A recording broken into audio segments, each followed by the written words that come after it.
Hello everyone! Today we'll be reviewing the first electric Mercedes from the EQ lineup. Fans of the brand will immediately recognize that I am going to tell you all about the EQC model. This car was introduced to the market back in 2019, but even in 2023 it still remains relevant. Glory to Ukraine, glory to the heroes. Let's get started.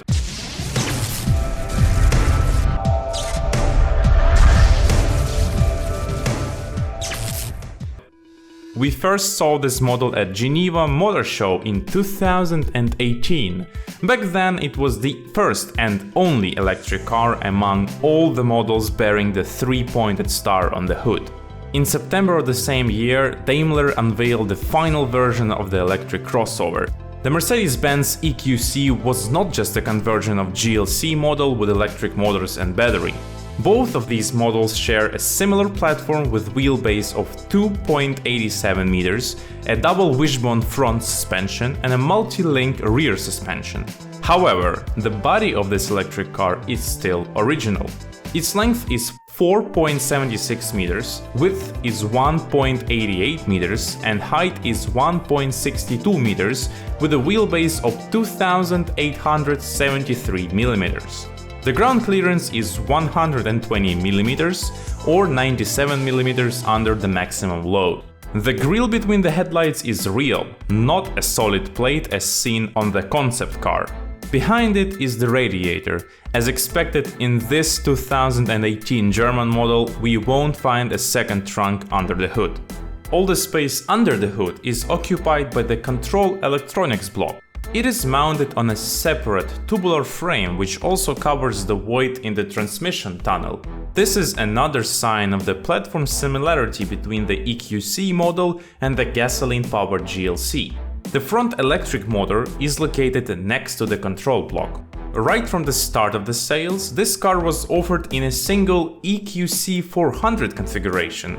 It has two asynchronous electric motors, one on each axle, with a total power output of 300 kilowatts or 408 horsepower.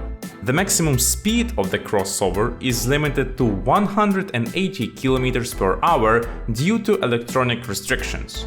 The Mercedes EQC 400 with a carb weight of 2,425 kilograms can accelerate from 0 to 100 kilometers per hour in 5.1 seconds. And there is information that the car can tow a trailer weighing up to 1,800 kilograms. So the 80 kilowatt-hour battery for the European market is supplied by the German company Accumulative, which is the part of the Daimler Group. The range on a single charge is 450 kilometers according to NEDC cycle. The 7.4 kilowatt charging device has liquid cooling. You can charge the battery up to 80% in 40 minutes at stations with DC charging power of up to 110 kilowatts. There are several driving modes: Comfort, Eco and Sport, and in this model they have added Max Range mode. In this mode, the electronics minimize energy consumption to maximize the range. You can also select one of 5 levels of regenerative braking. 2 years after its market launch, the Mercedes EQC 350 variant appeared, initially presented in China. For the local market, electric vehicles are produced by the joint venture Beijing-Benz. The younger version also comes with all-wheel drive and 2 electric motors, but their total output is lower, with only 210 kilowatts or 286 horsepower. The battery is the same as in the first version and the maximum speed is also electronically limited to 180 kilometers per hour. Before we move on to the interior review, I'd like to tell you about the experimental version of this model called the Mercedes EQC 4x4. As you may have guessed, it is based on our featured crossover. The EQC 400 has been on the market since the beginning of 2019. All this time, the brand has been trying to get some attention to its first production electric vehicle in the EQ lineup. One of the most interesting cases is when this SUV was turned into a true off-roader. The electric car received a new suspension, wheels and 2 modes, off-road and off-road plus. These adapt the traction control and the accelerator settings for off-road use. The asynchronous electric motor on both axles still deliver 408 horsepower and 765 Nm of torque.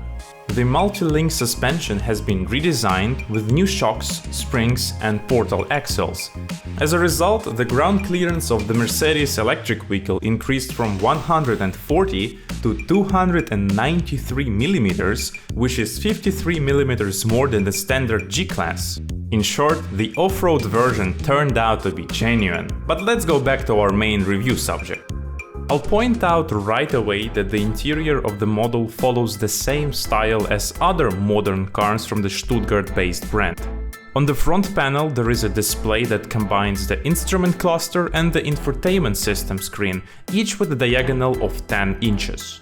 In summary, the interior offers the familiar Mercedes-Benz experience. The leather steering wheel with buttons and a couple of touchpads immediately tells you that this car was developed in Germany. This impression is reinforced by the brand's control blocks for seat settings on the doors and windows and also the climate control buttons. Overall, the interior's character is highlighted by the specific color scheme typical of the Mercedes-Benz brand. High-quality materials such as leather, modern finish elements with aluminum or wood accents should tell both the driver and the passengers that they are in a Mercedes-Benz car. And this time, it's not just a car, but an electric one. The steering wheel, buttons, levers and seat control panels on the doors will feel familiar to owners of other Mercedes models. So transitioning from a gasoline-powered Mercedes to this electric one will be a breeze. There is plenty of space in the cabin for both front and rear occupants.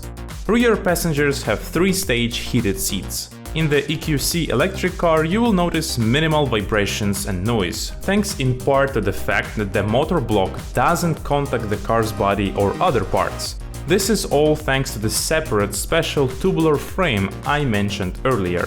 Behind the Mercedes star on the tailgate there is a camera. It is an unexpected but practical solution. The familiar rear trunk has a capacity of 500 liters, which is a standard figure for a car of this class. Since the electric car is from China, it comes with charging ports of the local type. The slow AC charging port of GBT/AC standard, which is for alternating current, is unexpectedly located in the right corner of the rear bumper. You can use it to charge the electric car, for example, from the household socket. The fast charging port of GBT/DC standard is located on the right rear wing. So, what do you think of the first electric Mercedes from the EQ lineup? It's definitely worth your attention. And we'll see you in the next episode of our big collection of electric cars from China series on our channel.